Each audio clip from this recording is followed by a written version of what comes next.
Yeah, I mean, the contact between Maajid and Sam could have ended right there. They could have become, enemies, people who write bad things to one another and about one another. And Sam Harris has plenty of enemies out there. That didn't happen. Obviously, that particular evening ended, and we all went our ways. But again, seeing one another 3 years after that, when I saw Maajid, and Maajid and Sam then started communicating over email, and writing this book together, and they continued the dialogue, and I think that's a good thing. It could have been, I understand it could have been a failure of conversation. It could have been a failure of imagination. It happens all the time. It happens to me. There are a lot of people that I debate, disagree with, and then I feel like I don't ever want to talk to you again. I don't want to see you again. But I have to fight that within me.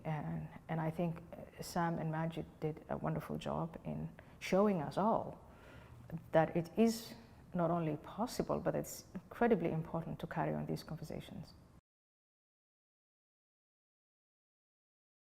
So conversation is important. I think conversation is to civilized life what our respiratory system is to our bodies. And we can talk, we can have these incredibly difficult conversations, and the biographies of these two men show that. Maajid was trying to bring about the caliphate as a young adult and went to prison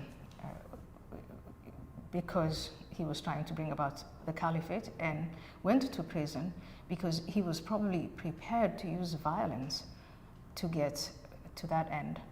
And secular, liberal, Jewish, I don't know, meditating, you said, on meditating somewhere,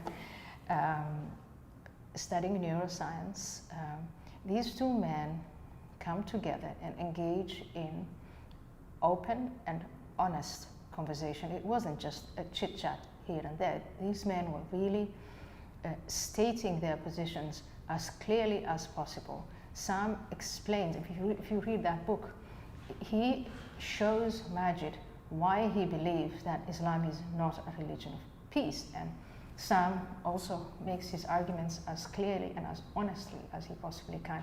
And I think it is through that sort of engagement that we can get, all of us can evolve to make the world a better place. It is not by hiding behind memes like Islamophobia. It is not by cutting off conversation, by calling your opponent a bigot, accusing them of hatred, accusing them of phobias and other crazy conditions. That's not the way. We are not going to have a more peaceful world, and we're definitely not going to fight Islamic extremists by stopping the conversation on Islam.